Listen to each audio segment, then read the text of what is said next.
You are listening to Changes Big and Small.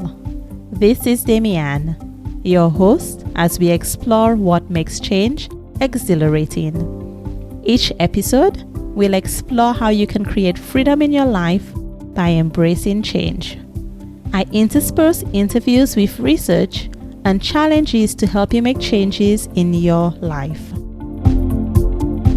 Today, I'm chatting with Maria Xenidou.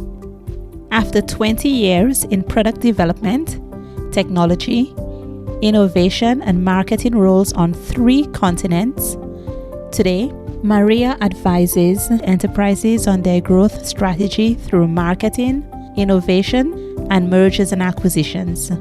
Maria is also a teacher, a connector, and a storyteller on a mission to empower people to design their learning journey and build the life and career they want.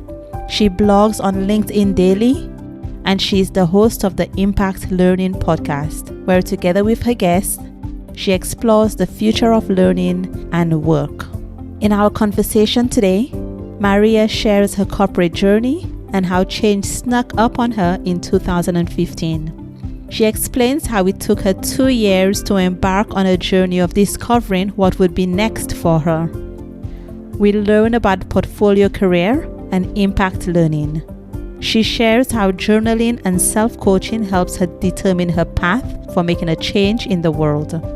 Listen to this episode for some concrete examples of how we can help people by making contributions that have impact.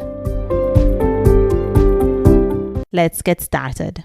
To begin, if you could tell us, where were you born and where do you live now? I was born in Athens, in Greece. I was born and raised there, and now I live in New Jersey, in the US. What's your PhD in? Okay, so I did my undergrad in chemistry. I love chemistry.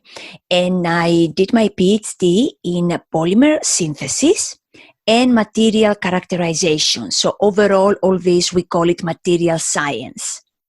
I listened to several of your podcasts, Impact Learning, in preparation for chatting with you today. And you mentioned that you initially intended to be a professor, but you became a corporate scientist instead.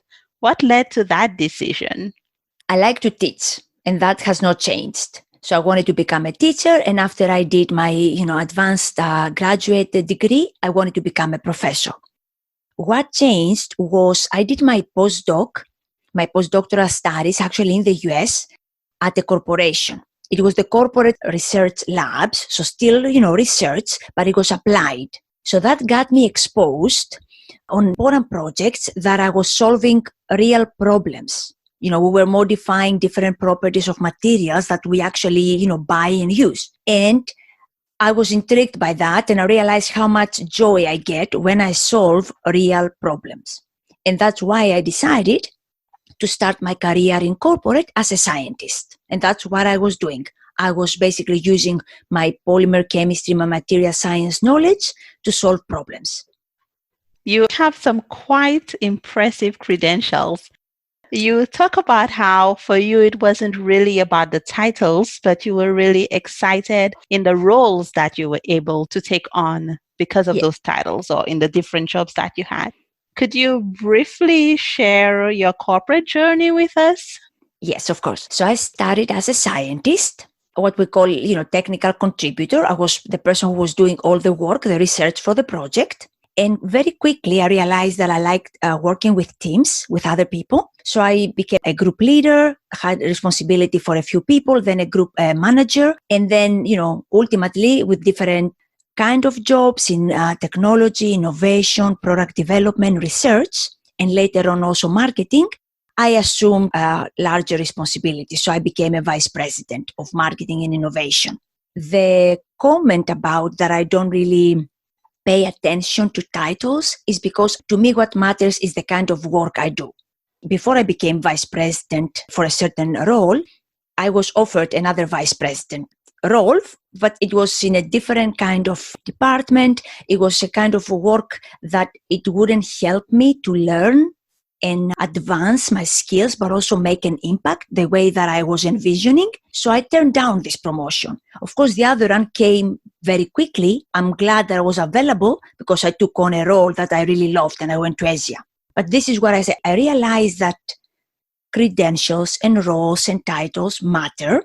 They're important. But to me, they matter more when we are able to use them to do work that we want to do and to have leverage and influence the organization. So I enjoyed being a vice president, not because the title sounds good, but because I had influence on a lot of decisions, projects, resources, and that was what I wanted to do at the time while building teams and creating, good work for our customers. And I was able to do that well in a corporate environment as a vice president. So I loved my job, but I did not enjoy the fact that I was a vice president. It's just a title. The thing that really struck me when I was listening to you talk about your journey is that you're very intentional, or at least you come across as being very intentional, that you wait for the right thing, you plan for the right thing, you're in the moment, but you're also thinking about what's the thing that will help me grow, where I can contribute, where I can make the difference that I'm trying to make in the world. And I really appreciate seeing how you've done that because I think it's very inspirational. Mm-hmm. And you know what, Damien? One thing that also surprised me now that I think about it is I was intentional early on in my life. And I went back and, basically started writing and reflecting to figure out, is it something I was born with? I am very intentional. And people also say that I'm very focused, but I think they go together. Basically, I act out of intention. I act with intention.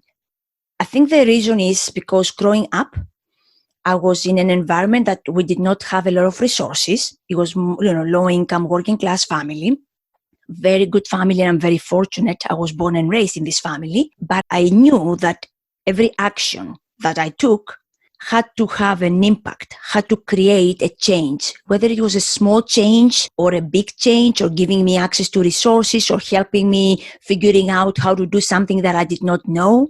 I think so being in an environment that I did not have a lot and I was seeking to create change, to make things better, to involve things for myself and my family. I think this is, at least that's a story I tell myself. This is how I can explain why I am very intentional. And I've been very intentional early on with school, with college, with everything. I've always been very intentional. I learned a lot from other people. If I can say something that's very characteristic of how I approach life and work is that I learn a lot from others. So I don't know how much of that I had in my genes and then they were cultivated and nurtured because I focused a lot on learning from others. So I can keep evolving and improving the things that I wanted to. So after 20 years, I believe, working in corporate, you got to a point where you found yourself at crossroads and you read Linchpin by Seth Godin and it really resonated with you. You seem to have gotten the idea that it was no longer a right fit for you, what you were doing. Share with us, what did you decide to do then? Yeah, so first of all, I took quite a bit of time. So before I knew that I was thinking about a change, it was happening. I have figured it out that's probably started around 2015. And this is because I journal a lot. So when I go back and, read what I wrote, the questions I was asking myself, it was clearly that I was looking for something different. So it started quite early. The change did not happen until 2017. And when I read Linchpin, it was basically a book that was written for me. You know how you read this book and you say, okay, this is like me. This explains everything that I went through. And it made me realize, and again, guided me to also reflect on the things I was doing at work, at corporate, that I was very proud about and I was getting a lot of joy, versus other things that I was not. So building global teams and creating products and innovations and commercializing with customers and gaining business. I mean, I miss that. Even now that we're talking about it, I really miss it. I love it. I was fortunate to work on many different projects that I actually, with my teams and with a lot of great people, we did that. But there were other things, like how the whole system, the corporate system, was less flexible than the system that I was used to the system that I joined back in, 2000. So this was something that I did not like. The fact also that a lot of things were about doing things faster, cheaper, and try to streamline things, and things that, of course, they are important if you are a large corporation. I don't oppose any of that. They are. But they were things that they were consuming my time and my effort, that they were more, on optimizing and reducing costs and doing things that I did not get to create new business or, grow the business. Being in corporate 20 years ago that I joined was a great time.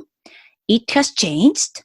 And with that, my interests and how I want to leverage my experience, my skills, my gifts, the things that I want to learn, what I want to create impact on has also changed. Yeah. So again, living corporate is not for everyone. And being at corporate and working in a corporation may be the best thing to do if the person wants to do the things that the corporation as a system expects you to do. For me, it was a crossroads, and I decided to separate ways. And I'm very grateful I did that and very happy about it. You seem to really be driven by impact and by influence, and this led you to create Impact Learning. And I know that I'm missing a big chunk because, of course, you went through a journey. It wasn't one day I'm out of corporate and the next day I'm going to start something new. In fact, you talk about the importance of the time you took for resting, which was several months. But I'd like to get into what is Impact Learning. So Impact Learning is our ability to design our learning journey, so make choices about what things we learn, so we can ultimately create work that we are proud of and make an impact. There is intention on this journey, so we make choices to learn, to create experiences that we learn and do work that makes an impact. And that's why it's called Impact Learning. But it's all about doing work that matters and creating an impact. The first time that I heard the term portfolio career was actually from listening to one of your podcasts. And it's funny how you talked just now about how when you read Lynchpin, it felt like the book was just for you, because I listened to that podcast episode and I was like, how come I didn't know this existed? Because it felt like something that I've been interested in looking at for the past couple of years as well. And it seems to be a good time for me to have discovered or encountered it. Yeah. What's the relationship to you between, I guess we should first define what's a portfolio career. Yeah. So a portfolio career is basically different projects we do throughout our career that we learn, we build skills, we create work that someone needs. So we solve a problem, right? And as we do that, we build skills and also make an impact. But we don't do it by just doing the same, let's say, work, being an engineer, for example. Although an engineer works on many projects, right? So you can also think about that. But a portfolio career, the core essence behind that, I think, is our ability to choose different kind of projects that will help us learn, do work, and evolve our career, but also make an impact. So when I think, to answer your question, how are they related? So for me, the way to bring the impact learning vision to life is through portfolio career. I talked a lot about that during the episode, and I need to say that a lot of things I learned through books that I read, but also I learned it from David Nebisky, who also has the podcast Portfolio Career and talks a lot about it. And if people want to learn more about this, because that's the focus of his podcast, they can listen to that. And I'll definitely add that to the show notes. At first, when I heard you mention portfolio career, I thought it was just having a bunch of different things. And then as you explained, I realized, oh no, that's not it at all. It's focusing on one project at a time, is what you said. But it sounds a bit like scaffolding. So there are many people who separate work and career. So let's say, and when we talk about work, is because they earn their living through their work. But their work and their profession, their career, or what they are more passionate about are very different. They don't have any overlap. For many people, the portfolio career applies, because think about that as a big platform that we can do different things. So someone can be a podcaster, an author, a writer, a coach, an advisor, and all the things, let's say, for me, that would be things I'm doing and I want to continue to do. And they're all aligned one way or another with the impact learning idea, or in simple terms, with learning. So I guess we can think of them as being pieces to a puzzle or parts of a map or something like that. That's a beautiful metaphor. Beautiful. With impact learning, it sounds like one of the things you're trying to do is also find maybe small grassroots companies or organizations to support and to work with. Can you tell me how you find or how you choose those collaborators? So first of all, with the podcast and with the impact learning overall activities, in addition to helping and teaching others, whether it's students or professionals, to design their learning journey, I also try to offer resources.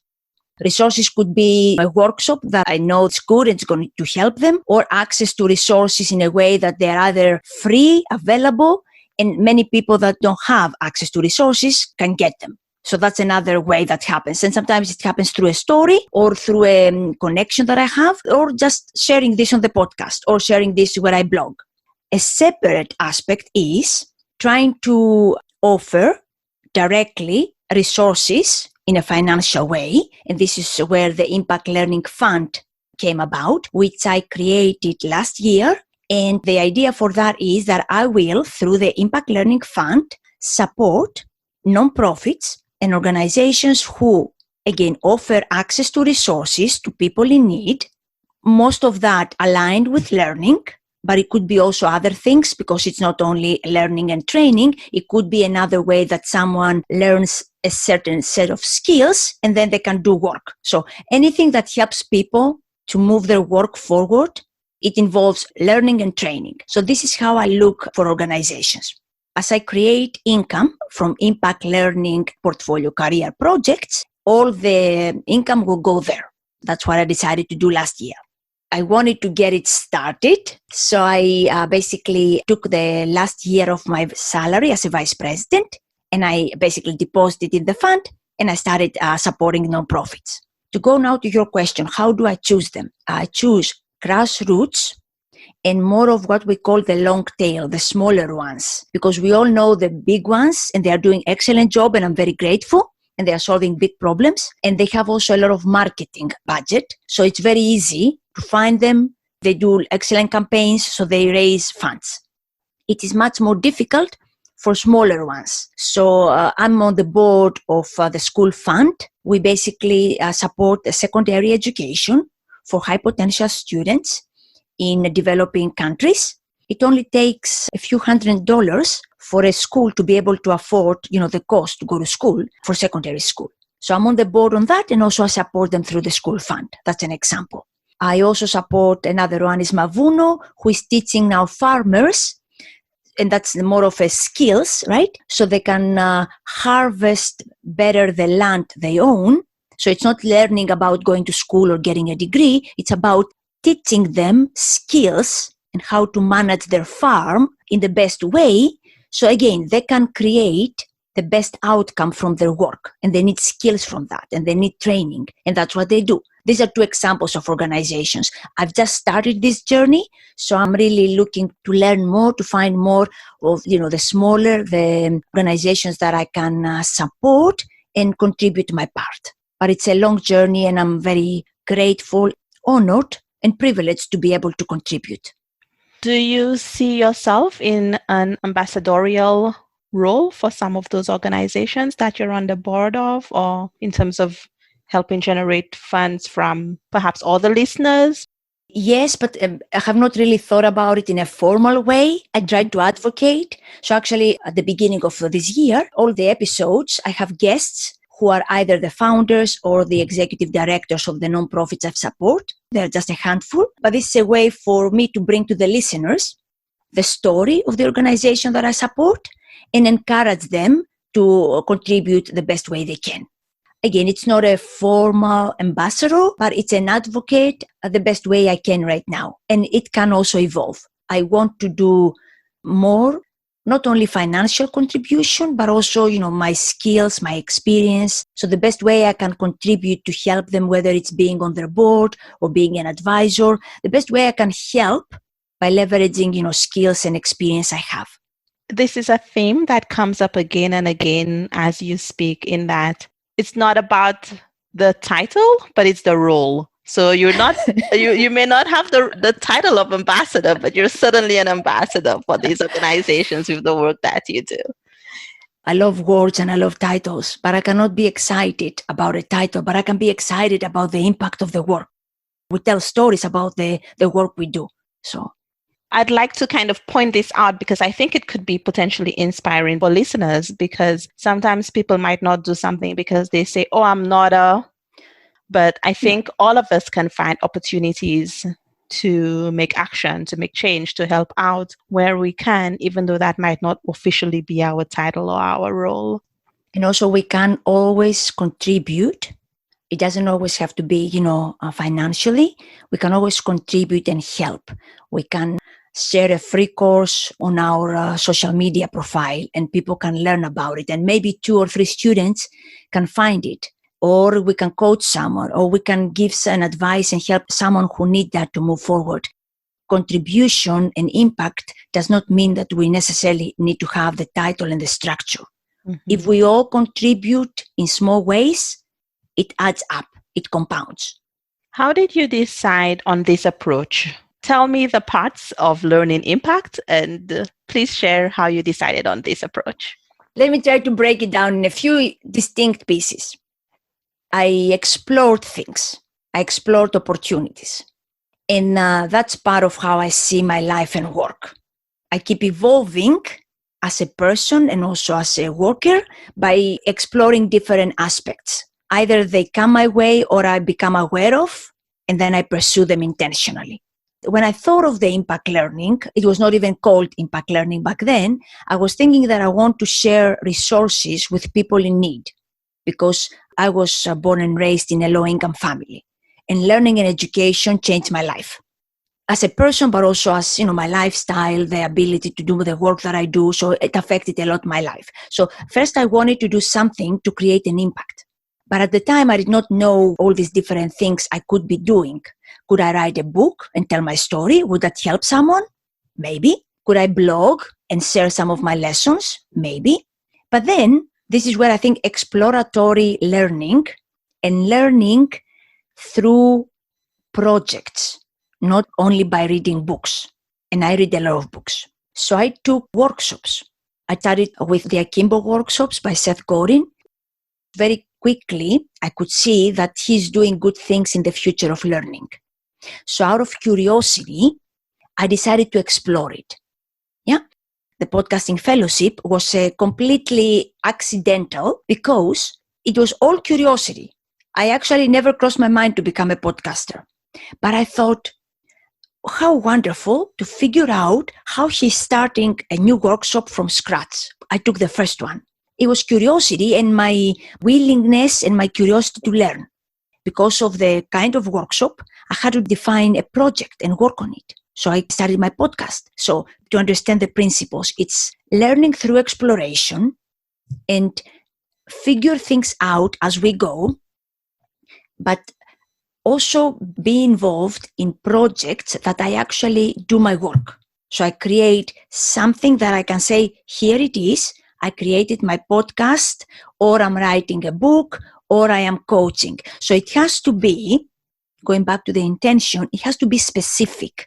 Because if I'm general, for me, general is I'm reading books.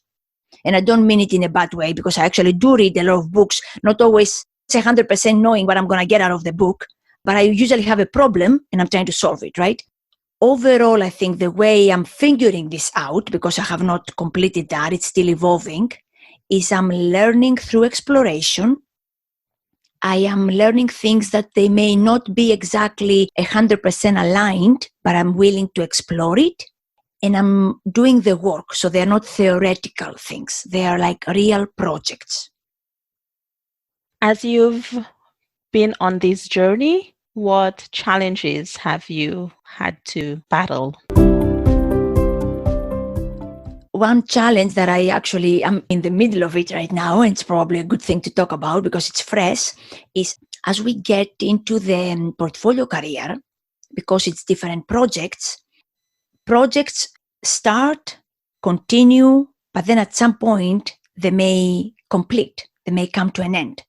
The same way, there are things I might have been doing that I still love doing, but I may not be able to continue to do them because I want to start other things. Because portfolio career, and the same thing with impact learning, to continue to evolve and change ourselves and our work, we need to continue to level up our skills and experiences. So if I continue to do the same things I've been doing, let's say, well, the last 2 years, that means that I'm not probably going to have enough time to do something new that will help me again gain more experience, develop new skills, and perhaps expand or level up the impact of my work. So I think the big challenge, and I think it's a challenge for people who are dealing with different projects, is that find the time and make the decision to say either, I give this project now to someone else, or I complete it, or I contribute to this project maybe in a different capacity, so then I can be involved in something else. I think that's the big one that I constantly think about, and it's not something that I want to stop thinking, because I need to have that in my mind every time. The same way I also try not to get consumed in things that they don't have a lot of impact. I always ask myself, are there other people that could be doing what I'm doing? And if the answer is yes, and I know these people, that means that I need to create an opportunity or help them figure out how to do it, and then I go and do something else. Because to me that is impact, that is change, evolution, but it's not about just wanting to always change and evolve. It's about how can I increase the impact of my work. If I have taught 3 other people how to do what I'm doing and they are doing it as well or even better, great. They can do that, and then I can move on and do something else. And I think that's also portfolio career, and it's also impact learning. As you're speaking, I'm wondering, at some point, do you run out of things or? Yeah. Okay. Yeah. I'm just thinking out loud. That's an excellent question. We run out of things to do or create if we are looking inwards. If I am connected with the people I want to serve and help, there is always another problem to solve. So the projects, that's another thing. So the projects are projects that I like to do because I learn, I develop skills, I do work that I'm proud of, it's exciting, I create an impact, it's all good. But that's not a good project. A project that solves a problem is a good project. So I don't think I'm going to run out of projects, although it might happen. But I think the way to think about this is I will always look to solve another problem. Mm-hmm. But of course, the key question now is, again, is this project more attractive or more impactful than the other project? So, right. And that's another challenge when you ask me about what are the challenges. So another challenge is, am I afraid I'm going to run out of projects? No. What is challenging, and I'm putting a lot of effort and emotional labor on and thinking, is which of the projects that I could work on, let's say this year or this quarter, is the most impactful, that leverages in the best way my skills, my experiences, and what I have to offer so I can solve the problem. As you've explained it, it sounds like it'll be more of an issue of what do I choose as opposed to there aren't any. Yes, exactly. And it's not trivial. What do I choose is difficult. It is challenging. That's another thing that I think it's on the top of my mind. Actually, for some people, it's paralyzing. I think for some people, when there are so many possibilities, it's easy to just get stuck in the decision phase And one of the things that I hope people get from this podcast is commit to something out of the options that you have, whatever criteria you use. But at some point, you have to pick something, because if it's the wrong choice, it will reveal itself to you as you go forward. And if it's the right choice, well, that also will be revealed. Beautiful. How did you develop your skills? If somebody is thinking that there are so many things that I don't know, and there are so many resources or opportunities for me, where might they start? What would you advise? Yeah. It's very, very common, and probably now more than ever before, because we have this abundance of resources and options around us and the information that we get access to. So it's very easy to be confused or overwhelmed. I try to think in a simple way. So first of all, what kind of work do I want to do? Meaning, what kind of problem am I going to solve? Am I going to develop a product? Am I going to develop the code for software? What am I going to do? I always look at what is the work and the problem I want to solve. Then I look to see, either I talk with people or I find information that's available, usually for free, what kind of skills do I need to do this? If I need to be a writer, of course I need to write. If I don't have any of these basic skills, I need to find what I call the basic intro kind of training. Lots of these things are free. But then all that part can be done quickly because there is information available and all of that is free. And you don't have to ask permission. So literally this phase, what I call exploratory, it has to be quick.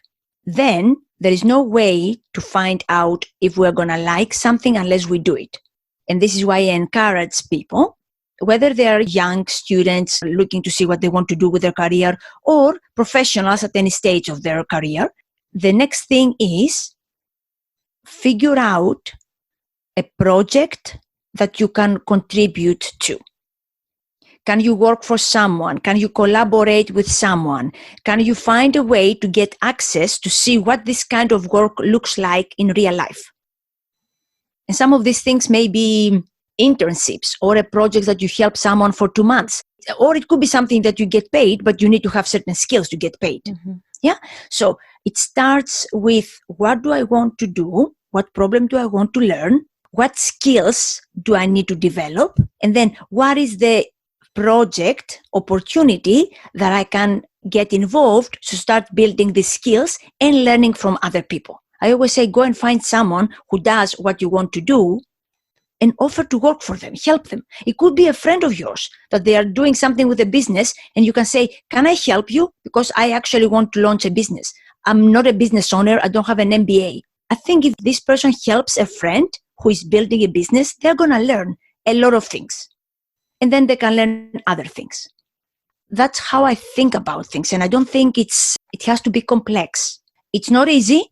We might decide that we want to do something, and after we try the project, the first project might not work, the second might not be interesting. So it depends how much we really like this kind of work. So a little bit of persistence may be also important.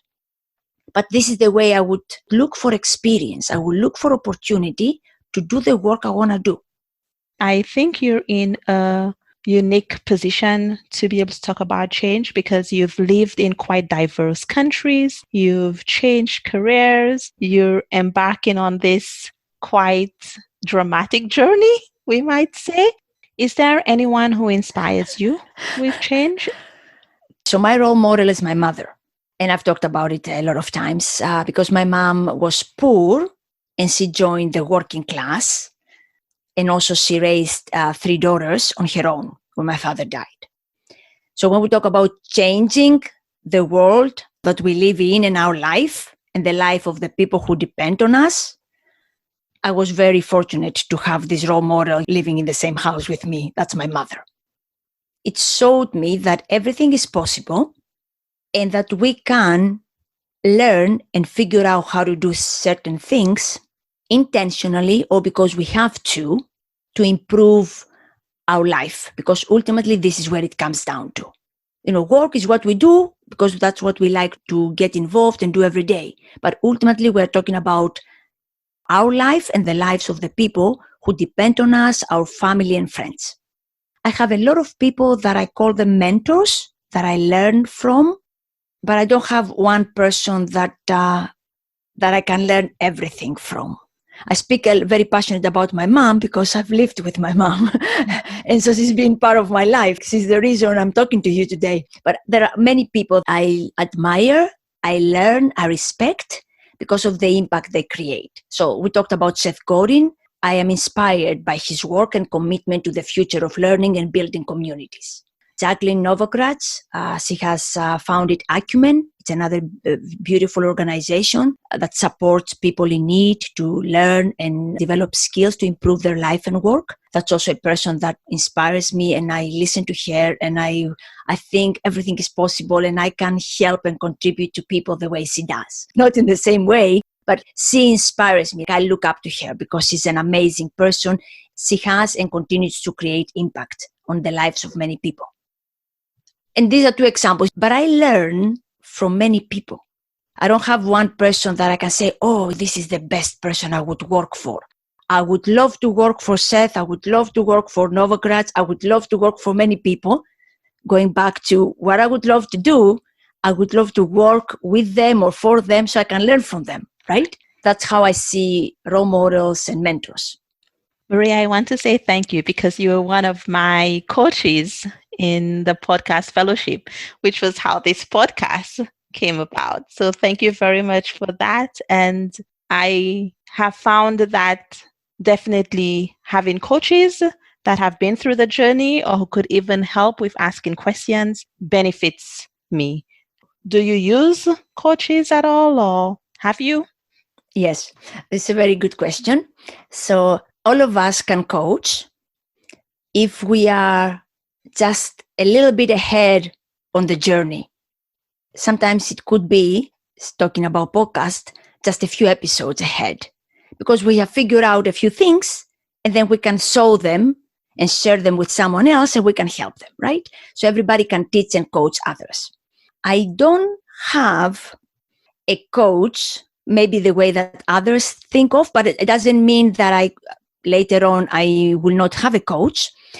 I do a lot of self-coach. So I had an executive coach just before I became a vice president.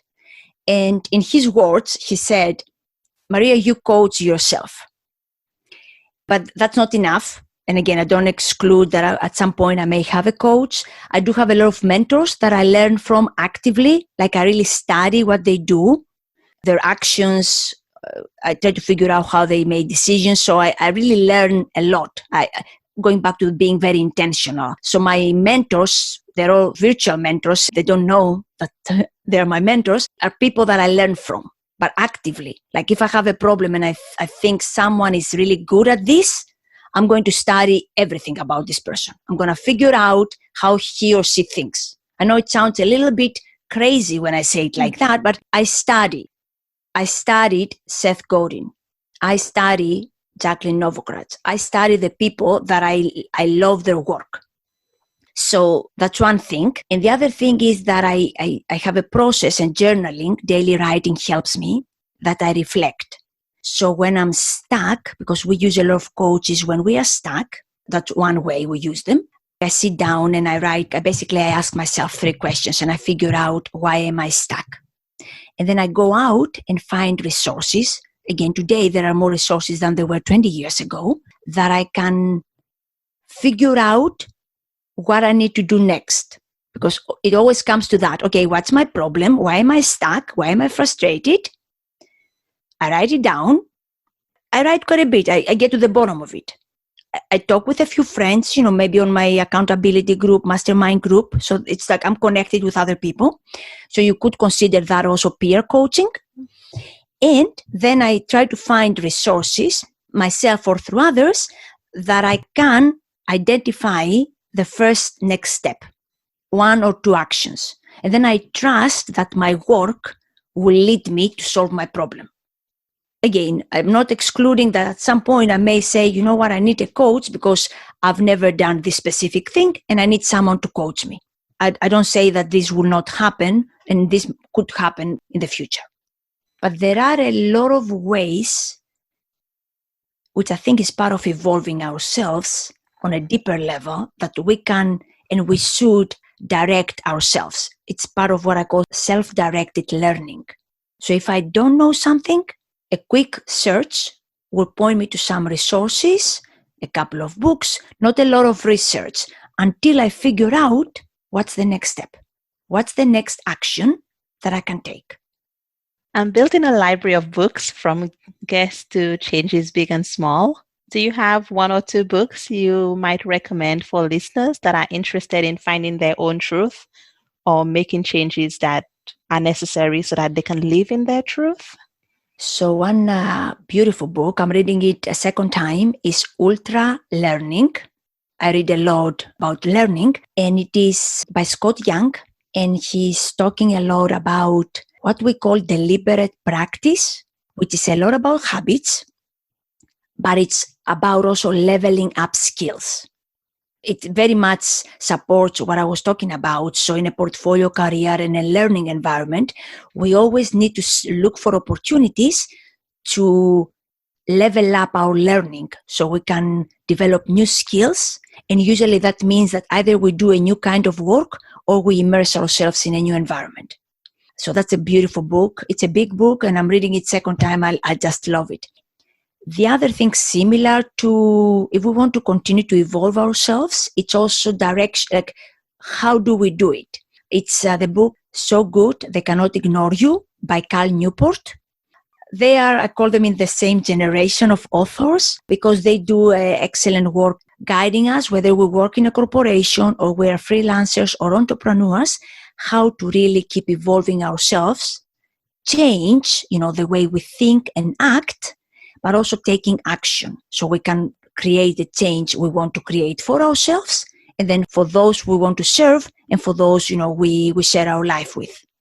Maria, I want to tell you how inspired I am by you. I think that you're doing excellent and very important work. And I'm definitely going to continue listening to Impact Learning. As I was listening to you interview some of the people with different organizations making change in the world, I was thinking there is definitely space for each of us, whether financially or in some other way. And that's something that I don't think enough of. And I'd like to encourage listeners to think about it some more and to find ways that they could participate in helping make a difference in somebody else's life as well, especially in education, which I think is so important.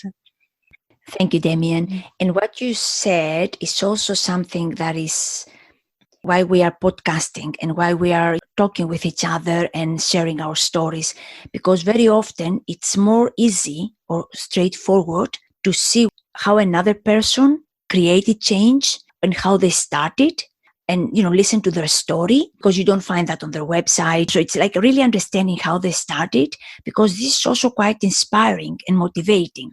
Because when we think about what other people do, we often think that, wow, these people are amazing. Yes, they are amazing, but they also started doing work, and they started probably in a way that you and I can also start. And that's why I find stories of other people really impactful, especially people who are not the billionaires and everybody else that they have all these resources and everything that none of us has. We're talking about people like us, but they have been on a journey that we want to be on. These are the people that I would, talk to. I try to, learn from them, and I have them on the podcast.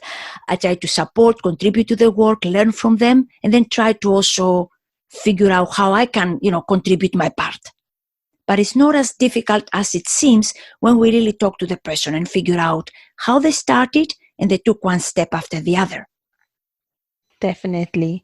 Where can listeners learn more about you and connect with you? So they can find Impact Learning on all the podcast platforms. They listen to their podcast. And also I blog daily on LinkedIn. They can find me as Maria Xenidou. And I share a lot of things related to learning there, and also my experience and resources that I find. So I share it as well. This is where they can find me. And if they want to send me an email, if they have a suggestion or a question about the podcast, they can send me at the impactlearningpodcast@gmail.com. Perfect. Thank you so much for chatting with me today. It's been a wonderful opportunity. Thank you so much. It was a privilege and a gift to have this conversation with you. Thank you so much. Thank you. Thank you for listening to this episode. If you've enjoyed the episode or have any questions or comments, please let me know. You can reach me on Twitter, Facebook, Instagram, or by filling out the contact form on the website.